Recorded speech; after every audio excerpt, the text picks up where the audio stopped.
आदाब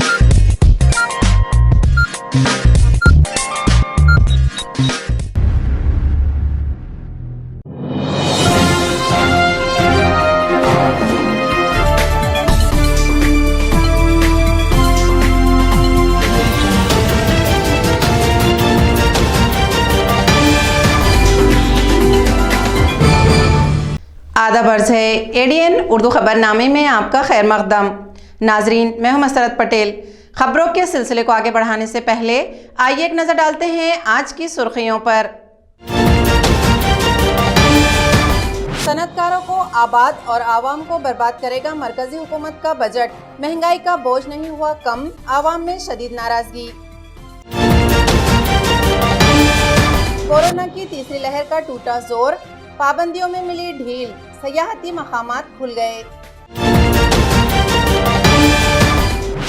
शहरियान पर टैक्स के लिए सख्ती बरतने वाली कॉरपोरेशन पर बाकी है करोड़ों रुपए तफरीही टैक्स।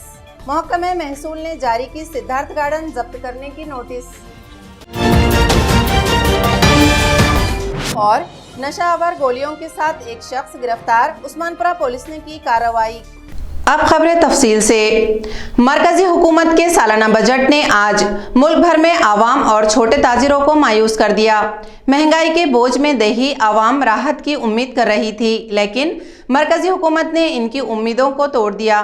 आवाम इसे सनतकारों को आबाद करने और आवाम को बर्बाद करने वाला बजट करार दे रही है। मरकजी वजीर बराए मालियात सीतारमन ने आज पार्लियामेंट में सालाना बजट पेश किया, जिसमें रोजगार, खवातीन के तहफ़्फ़ुज़, बेघर आवाम और काश्तकारों के लिए कई स्कीमों का ऐलान किया गया। लेकिन आवाम को उम्मीद थी कि 2 साल से कोरोना की वबा और महंगाई से इस बार बजट में राहत मिलेगी, लेकिन हुकूमत ने बजट में महंगाई के जिक्र को गोल कर दिया। औरंगाबाद समेत मुल्क भर में आवाम बजट से नाराज नजर आई। औरंगाबाद में व्यापारी महासंघ ने बजट पर नाराजगी का इजहार किया। खवातीन और गरीब व मुतवस्सित तबके के लोगों में भी नाराजगी है। इनका कहना है कि उम्मीद थी कि महंगाई से छुटकारा मिलेगा, लेकिन इस बजट ने इन्हें मायूस किया है। आर्थिक बजेटमध्ये आमच्या व्यापाऱ्यांना MSME मधले सगळे फायदे देण्यात यावे, व्यापारी म्हणून आम्ही भूमिका मांडणार। आम्हाला जे आहे जे काही आम्हाला रेट ऑफ इंटरेस्ट जो बँकेचा लागतो, जसं तुम्ही होम लोन्सला कमीत कमी व्याजदरामध्ये व्याज देता। आता होम लोनसाठी लोकांना घर राहण्यासाठी, लोकांना आता घरं राहण्यासाठी तुम्ही इन्फ्रास्ट्रक्चर उभं करण्यासाठी मदत करता, तसं व्यापार हा जगला पाहिजे। घरं बनवून काय करता, शहरं बनवून काय करता, तिथला व्यापारी जगला पाहिजे ना। व्यापार झाला तर ते घराचा फायदा होईल, म्हणून त्यांनी आम्हाला सुद्धा व्यापाऱ्यांना सुद्धा त्या जसं हाऊसिंग लोनमध्ये कमी दरामध्ये व्याजदरामध्ये लोन मिळते, तसं व्यापाऱ्यांना सुद्धा त्या प्रकारे कमी व्याजदरामध्ये लोन आम्हाला उपलब्ध करून द्यावं। हां, कोरोनाच्या परिस्थितीमध्ये टोटल आमचे व्यापाऱ्यांचे दुकानं बंद होते, व्यापार टोटल ठप्प झालेला होता।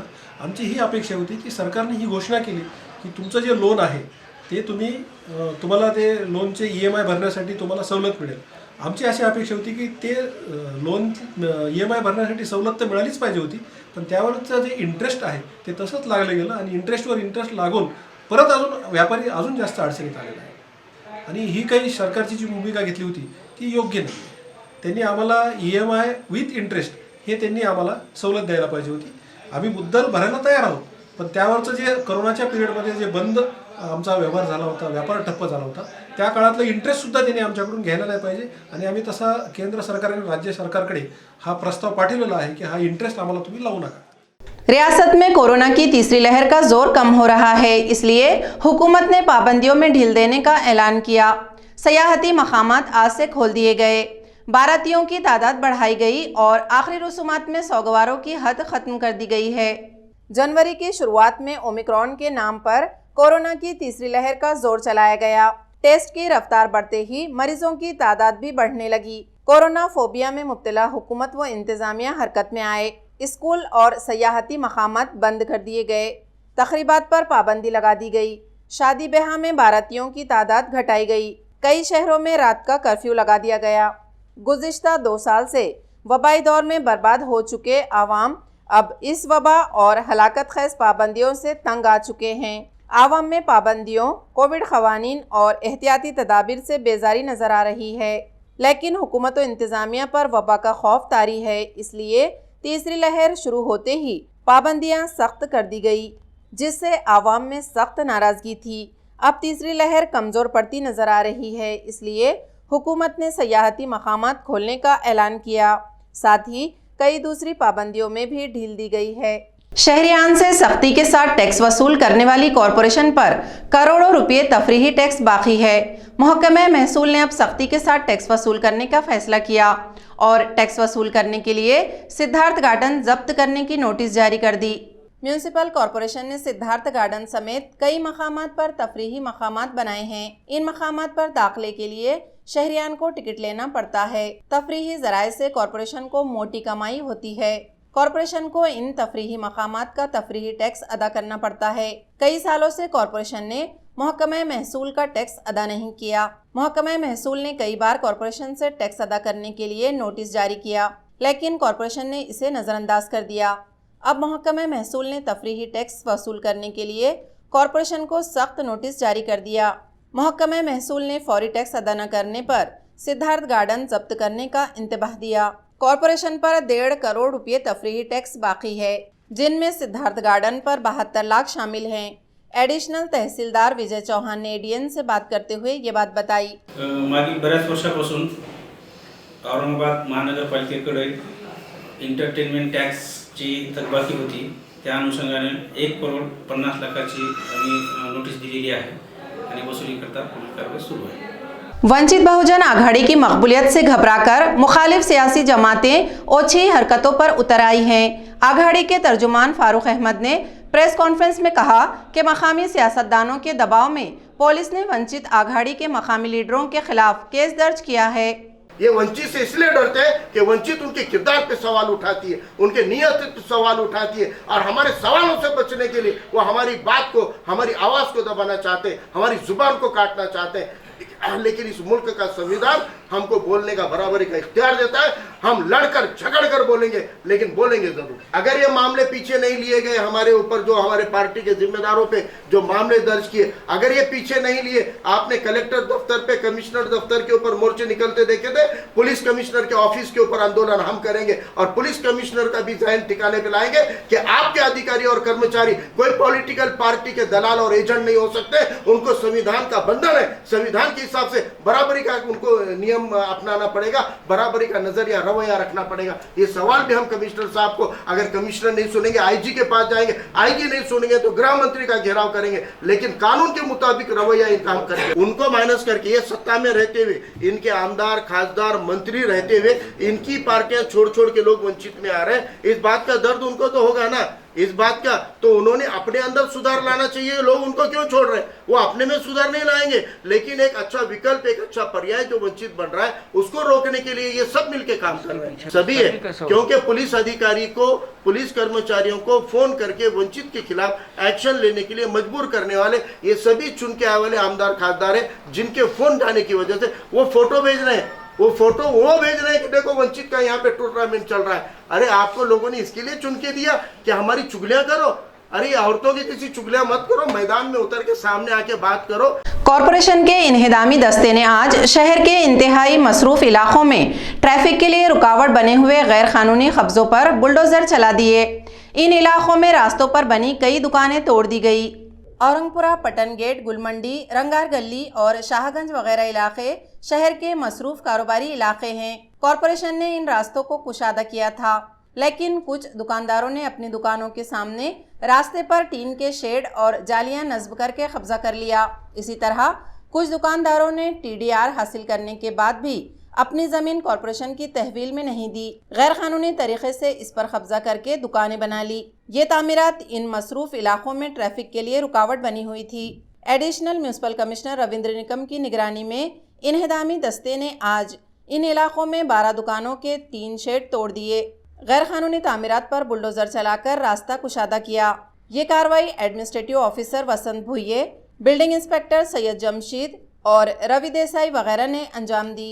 औरंगाबाद महानगरपालिकेच्या अतिक्रमण विभागातर्फे माननीय आस्तिक कुमार पांडे सर, माननीय आयुक्त यांच्या मार्गदर्शनाखाली दिवाणदेवडी रोडवर बसई म्हणून नागरिकांनी महानगरपालिकेकडून रोडसाठी जागा दिली, TDR FSI घेतला आणि समोर जे दुकानं होते त्या दुकान तशाच ठेवल्या आणि मागेसुद्धा घर बांधून घेतलं.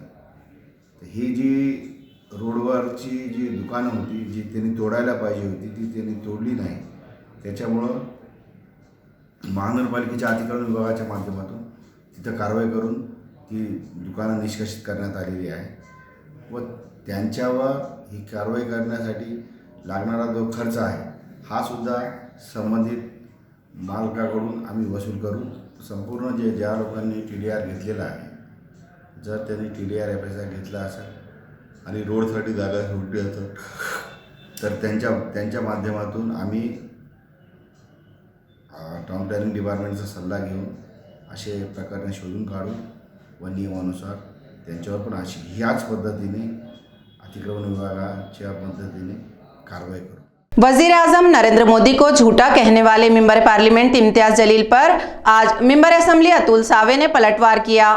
उन्होंने कहा कि वजीर आजम पर इल्जाम लगाने से पहले इम्तियाज जलील ये बताएं कि 7 सालों में उन्होंने शहर के लिए क्या किया है.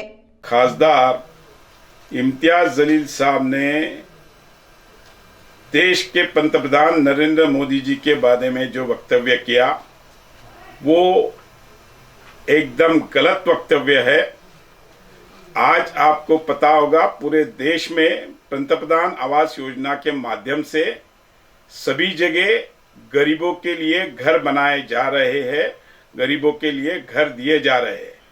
उन्होंने जो उल्लेख किया इस संभाजीनगर शहर के बारे में, अगर आप खासदार है तो आपने पिछले 5 साल में, जब खासदार हो गए 2 साल, उसके पहले आप आमदार थे, आपने इस विषय पे क्यों नहीं सवाल उठाया. अगर जगह कलेक्टर ऑफिस ने दी और वो जगह अगर बाद में सफारी पार्क के लिए दी गई तो आपने क्या आंदोलन किया, आपने क्यों नहीं उसके अगेंस्ट में आवाज उठाया. और अगर नरेंद्र मोदी जी झूठ बोलते थे तो अहमदनगर में क्यों पंतप्रधान आवास योजना की बिल्डिंगें बन गई, जालना में क्यों बन गई, लातूर में क्यों बन गई, पूना में क्यों बन गई. अगर पंतप्रधान साहब ने, माननीय नरेंद्र मोदी जी ने, उन्होंने बोला वैसा अगर झूठ बोला होता तो ये बाकी शहरों में क्यों बनी. इसके लिए जवाबदार यहाँ की प्रशासन है, यहाँ की महापालिका है. हमने हमेशा DPDC की मीटिंग में और पालक मंत्री के मीटिंग में इस विषय पे मैंने सवाल किया है. उस समय में खासदार साहब क्या कर रहे थे. खासदार साहब आज मोदी जी के खिलाफ में बोल रहे हैं, तो मेरा आज उनसे सवाल है कि आप लोकसभा में बैठे हैं, आपने क्यों नहीं आज तक सवाल किया, क्यों नहीं कलेक्टर को सवाल किया, क्यों नहीं महापालिका को सवाल किया. अगर आप जानते थे कि ये योजना नहीं हो रही है तो आपने आज तक क्यों किया. 355 लोगों को मिला, बाकी के लोगों को क्यों नहीं मिला, इसका सवाल आपने क्या किया. आज पंतप्रधान नरेंद्र मोदी जी के खिलाफ में बोलने के पहले आपने ये सब चीजों का खुलासा करना चाहिए. औरंगाबाद को स्मार्ट बनाने वाली कॉरपोरेशन के दावों में कितनी सच्चाई है, ये सतारा की एक पॉश कॉलोनी के लोगों से बेहतर कोई नहीं जान सकता. इन लोगों को यहाँ गंदगी और बदबू से भरी एक नदी से गुजरने की अजियत उठानी पड़ रही है. ये नदी फूटी हुई ड्रेनेज लाइन से यहाँ बनी है. औरंगाबाद को स्मार्ट सिटी बनाने के लिए नई स्कीमों के तहत हुकूमतों से करोड़ों रुपये फंड बटोरा जा रहा है. रास्ते, स्ट्रीट लाइट, पानी, ड्रेनेज लाइन, साफ सफाई और दिगर तरक्याती व तामीराती मंसूबों का ऐलान किया जाता है. लेकिन इन मंसूबों पर कितना काम हुआ और शहरियान को कितना फ़ायदा हुआ ये कोई नहीं जानता. आज भी शहरियान, चाहे वो स्लम एरिया में रहते हों या किसी पॉश कॉलोनी में, बुनियादी मसाइल से दो चार हैं. सतारा देवलाई की दीक्षा घरकुल कोऑपरेटिव हाउसिंग सोसाइटी में ये हाल है कि यहाँ ड्रेनेज लाइन फूटकर इसका गंदा पानी किसी सड़क या गली में नहीं बह रहा है, बल्कि यहाँ नाले में छोड़ी गई ड्रेनेज लाइन के अधूरे काम का अजाब लोगों को भुगतना पड़ रहा है. पड़ोस की बस्ती से आ रही ये ड्रेनेज लाइन नाले से मुतसिल जगह पर खुली छोड़ दी. नतीजे में इसका गंदा पानी उबलकर घरकुल सोसाइटी में दाखिल हो जाता है. सोसाइटी के रास्तों पर घुटनों तक ड्रेनेज का पानी फैल जाता है. रास्ते तालाब में बदल जाते हैं. लोगों को रोजाना ड्रेनेज के गंदे पानी से गुजरना पड़ता है. लोगों ने कई बार कॉरपोरेशन से शिकायत की, लेकिन कॉरपोरेशन पर बेहिस्सी तारी है. ADN से बात करते हुए यहाँ के लोगों ने कॉरपोरेशन से मुतालिबा किया कि इस ड्रेनेज लाइन की फौरी मरम्मत की जाए. इथे कोणीतरी परवापर्यंत हा नाला वाहत होता शनिवारपर्यंत, आणि गेल्या 20 वर्षापासून हा आम्ही इथं राहतोय, हा नाला कंटिन्यू वाहतोय. परंतु परवा कोणीतरी इथे येऊन एक मनुष्य आला आणि त्याने सांगितलं की हा माझा प्लॉट आहे. तो त्याचा प्लॉट आहे की नाही आहे आम्हाला माहीत नाही आहे, परंतु ही समस्या महानगरपालिकेने निर्माण केलेली आहे. ह्या आमच्या सोसायटीमधून महानगरपालिकेने एक ड्रेनेज लाईन टाकली आणि आमच्या नाल्याजवळ सोडून दिलेली आहे. ही 3-4 वर्षापासून ही ड्रेनेज लाईनमधलं पाणी असंच वाहतं आहे, आणि ह्या ड्रेनेज लाईनला कमीत कमी 25 कॉलन्या वरच्या भागाला जोडलेल्या आहेत. त्या अधिकृत आहेत का अनधिकृत आहेत हे फक्त त्या अधिकाऱ्यांना माहिती आहे. त्यांनी ती ड्रेनेज लाईन कशी सोडली आणि कोणाला विचारून सोडली, ती अधिकृत आहे का नाही आहे हे सुद्धा त्या अधिकाऱ्यांना माहिती आहे. एखाद्या वेळेस माझा असा आरोप आहे की त्यांनी पैसे घेऊन, बिल्डरांकडून पैसे घेऊन ती ड्रेनेज लाईन सोडली असावी, म्हणून ती उघड्यावर सोडलेली आहे. या ठिकाणी शासनाच्या नियमाप्रमाणे आणि महानगरपालिकेच्या नियमाप्रमाणे असं सांगतात की तुम्हाला उघड्यावरती ड्रेनेजचं लाईन सोडता येत नाही, ड्रेनेजचं पाणी सोडता येत नाही. परंतु हा अत्यंत गंभीर स्वरूपाचा गुन्हा या महानगरपालिकेच्या अधिकाऱ्यांनी केलेला आहे. त्यांनी आजच्या आज जर आमचा प्रॉब्लेम सॉल्व्ह केला नाही तर आज संध्याकाळी आम्ही ह्या अधिकाऱ्यांवर वैयक्तिक पोलीस ठाण्यामध्ये जाऊन गुन्हा दाखल करणार आहोत. तरी अधिकाऱ्यांना विनंती आहे की त्यांनी 2 तासामध्ये आमचा हा प्रॉब्लेम सॉल्व्ह करावा, अन्यथा आम्हाला रस्त्यावर यायची वेळ आणू नये हीच त्यांना विनंती आहे. इथे आम्ही आज 15 वर्ष झाले आमची वसाहत आहे, परंतु सध्या आम्हाला ड्रेनेज लाईनीचा इतका अत्यंत भयंकर त्रास झालेला आहे. 3 दिवसापासून आम्ही महानगरपालिकेमध्ये अर्जही केला आहे आणि आमची अशी आयुक्तांना विनंती आहे की हा जो त्रास आहे हा आमचा लवकरात लवकर त्यांनी दूर करावा. कारण या पाण्यामुळे काय होणार आहे, 2-3 दिवसामध्ये इथं मच्छरांचं थैमान माजणार आहे आणि आमच्या कॉलनीतल्या लहान मुलांसाठी सगळ्यांच्याच आरोग्यासाठी अतिशय हानिकारक आहे. त्याच्यामुळे महानगरपालिकेने याच्याकडे लक्ष द्यावे. आमच्या सगळ्या महिला भगिनी ह्या त्याच्यासाठीच उभ्या आहेत की आमचं हे ड्रेनेज लाईनचं जे पाणी आहे हे सगळ्यांनी, आमची आयुक्तांनी ही समस्या दूर करावी. आणि पावसाचाही पाण्याचा आम्हाला तोच त्रास आहे. आज 15 वर्षापासून आम्ही तो त्रास सहन करतोय, परंतु हे जे घाणीचं पाणी आहे हे साम्राज्य अतिशय धोकादायक आहे. ही आमची आयुक्तांना विनंती आहे की आमचा हा प्रश्न लवकरात लवकर सोडवावा, अशी आमच्या सगळ्या बंधू भगिनींकडून मी बोलत आहे. खबरें और भी हैं, लेकिन एक छोटे से वक्फे के बाद जल्द हाजिर होते हैं. आप देखते रहिए ADN उर्दू न्यूज़.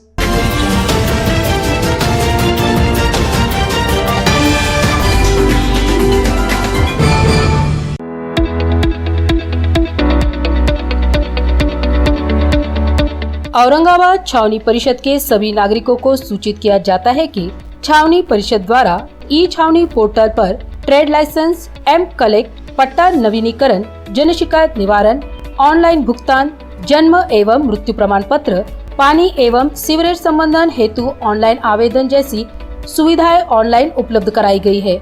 नागरिकों के लिए ई छावनी पोर्टल पर ऑनलाइन भुगतान हेतु निम्नलिखित विकल्प उपलब्ध कराई गई है: net banking, credit card, wallet, UPI QR code, debit card. अतः औरंगाबाद छावनी के सभी निवासियों के एहतियात द्वारा यह अनुरोध किया जाता है कि ऊपर दिए गए सभी सुविधाओं का लाभ उठाने हेतु उक्त पोर्टल में ऑनलाइन भुगतान हेतु का उपयुक्त विकल्पों का उपयोग करें. अधिक जानकारी के लिए छावनी परिषद कार्यालय में संपर्क करें. सभी छावनी वासियों से अपील की जाती है कि अपना घर टैक्स, पानी पट्टी टैक्स और कमर्शियल टैक्स छावनी परिषद में जल्द से जल्द अदा करें. ये अपील छावनी परिषद CEO विक्रांत मोरे इन्होंने की है.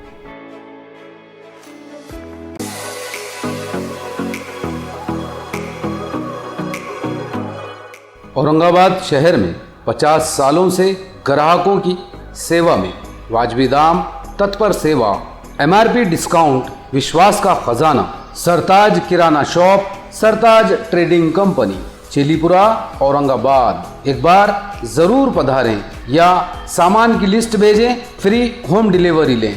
Book your order at mobile number 9823093264. हमारी विशेषताएं: स्पेशल राइस, स्पेशल मसाले, पेंड खजूर, ड्राई फ्रूट्स, ग्रोसरी और सभी जरूरी चीजें पाइए यहाँ एक ही छत के नीचे. सरताज Kirana shop, Sartaj trading company आपकी सेवा में हरदम हर वक्त.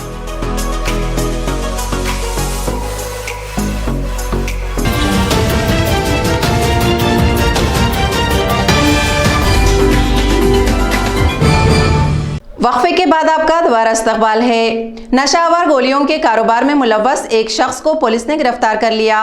उस्मानपुरा पुलिस ने ये कार्रवाई प्रतापनगर में अंजाम दी।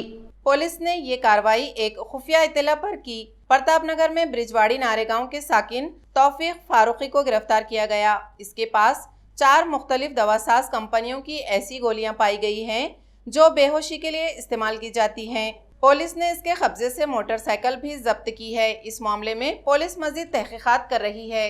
माननीय पोलीस निरीक्षक गीता बागोडे मॅडम यांना मिळालेल्या गुप्त माहितीनुसार त्यांनी आम्हाला आदेश दिल्यानुसार आम्ही प्रतापनगर ग्राउंड येथे स्टाफचा जाऊन सापळा लावून बसलो असता सदर ठिकाणी मॅडम माहिती दिल्यानुसार इसम आला। त्याला आम्ही चेक केले असता विचारपूस करता त्याच्याकडे एक जी बॅग होती त्यामध्ये गुंगीकारक गोळ्या मिळून आल्या। सदर गोळ्यावर विचारपूस केल्याचा त्यांना उडवडीची उत्तरे दिली असता त्याला पोलीस स्टेशन येथे आणून त्याच्यावरती गुन्हा दाखल केलेला आहे। घाटी अस्पताल में क्रेडिट कोऑपरेटिव सोसाइटी के इलेक्शन में कास्ट ट्राइब संगठन ने शानदार जीत हासिल की।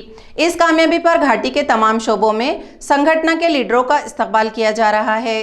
Aurangabad government medical college and hospital में क्रेडिट कोऑपरेटिव सोसाइटी के डायरेक्टर बोर्ड के लिए 30 जनवरी को इलेक्शन हुए थे। इस इलेक्शन में कास्ट ट्राइब संगठन के पैनल ने जबरदस्त कामयाबी हासिल करके क्रेडिट सोसाइटी पर कब्जा जमाया। घाटी अस्पताल के मुलाजिमीन की इन्हें जबरदस्त तायद मिली थी, इसलिए अस्पताल के तमाम शोबों में विलास जगताप का इस्तकबाल जारी है।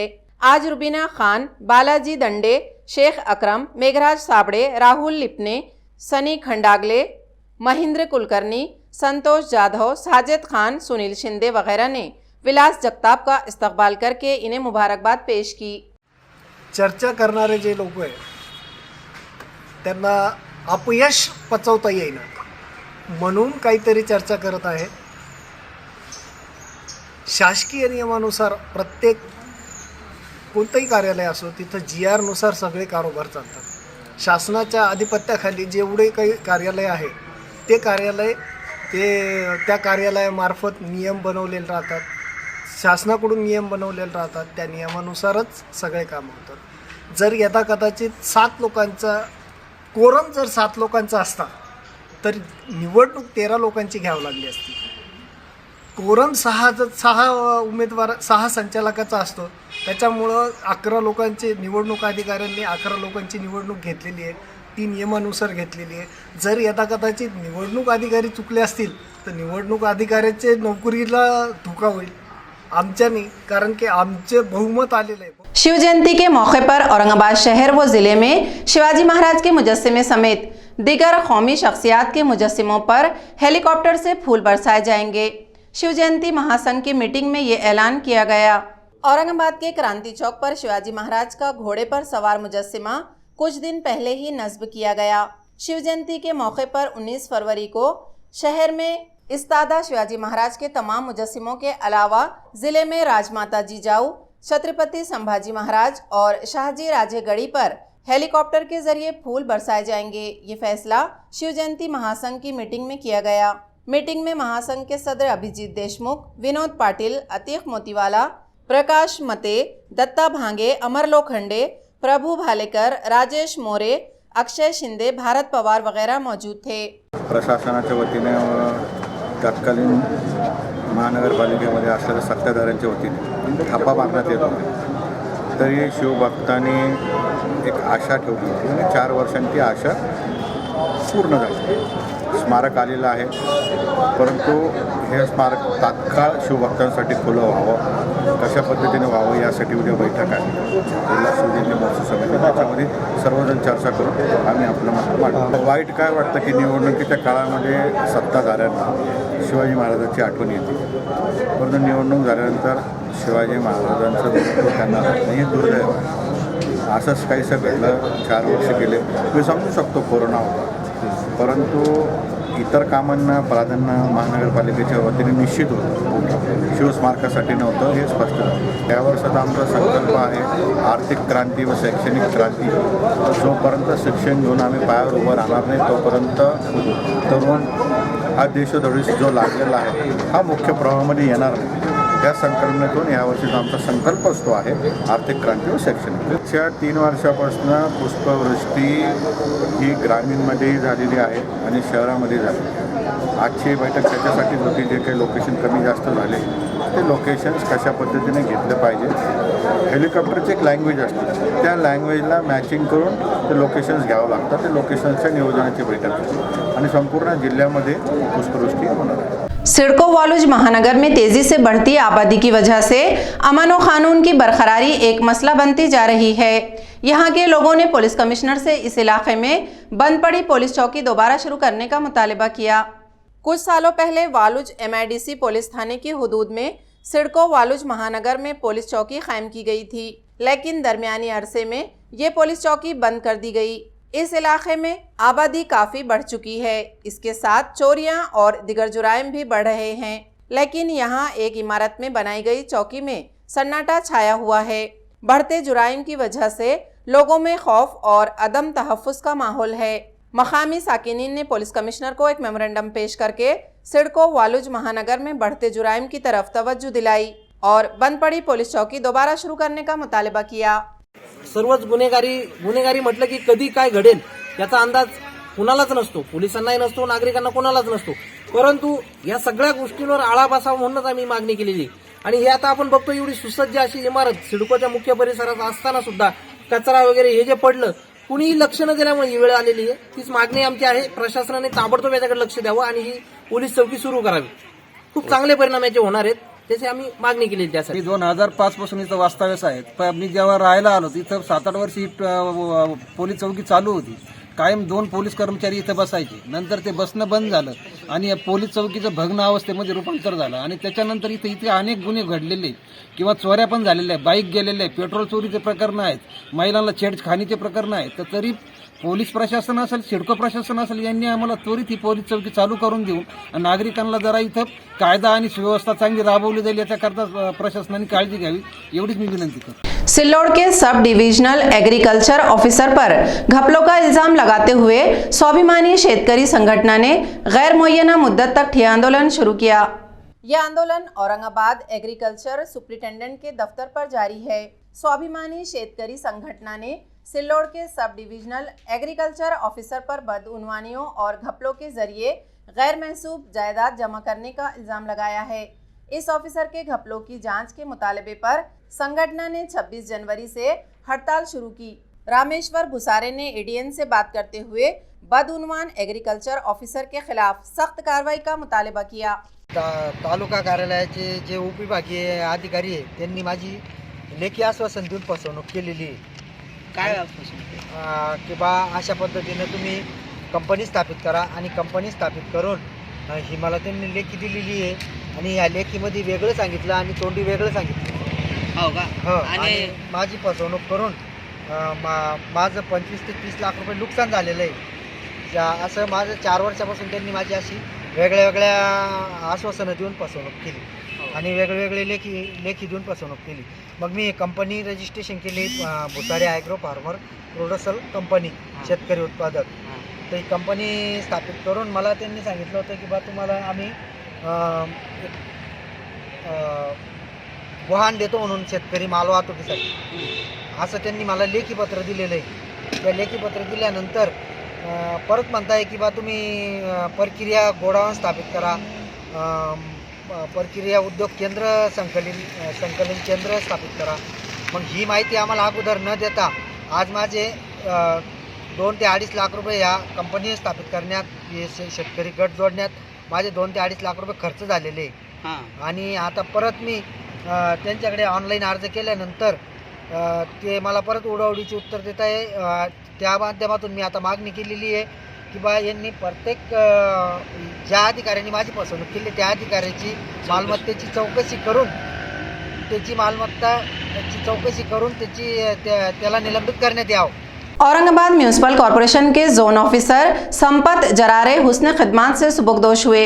इस मौके पर कॉरपोरेशन की जानिब से इनके खिदमत की सताइश करते हुए इन्हें विदाइया दिया गया।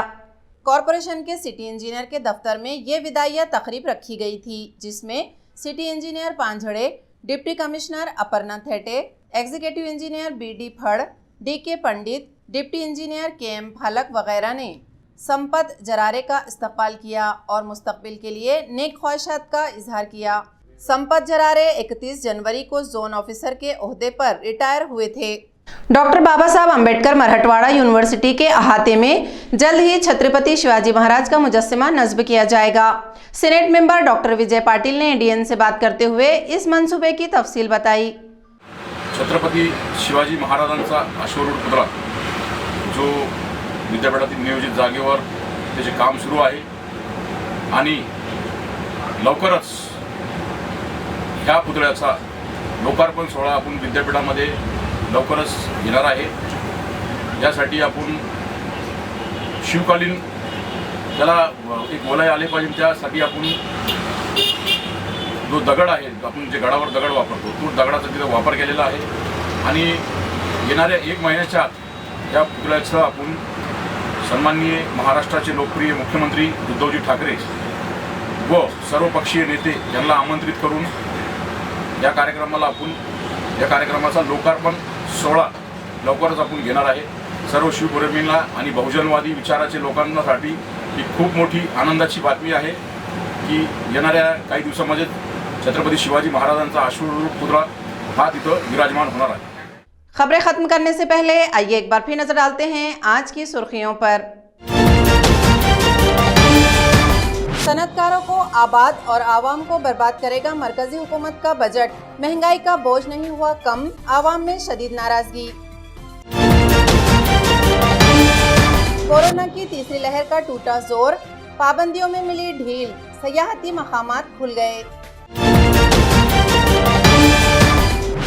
शहरियान पर टैक्स के लिए सख्ती बरतने वाली कॉरपोरेशन पर बाकी है करोड़ों रुपए तफरीही टैक्स। महकमे महसूल ने जारी की सिद्धार्थ गार्डन जब्त करने की नोटिस। और नशावर गोलियों के साथ एक शख्स गिरफ्तार, उस्मानपुरा पुलिस ने की कार्रवाई। इसी के साथ एडीएन उर्दू खबरनामा अब यहीं ख़त्म होता है। कल फिर होगी मुलाकात कुछ और खबरों के साथ। तब तक अपना ख्याल रखिए और देखते रहिए एडीएन उर्दू न्यूज़, आवाज़ हर दिल की।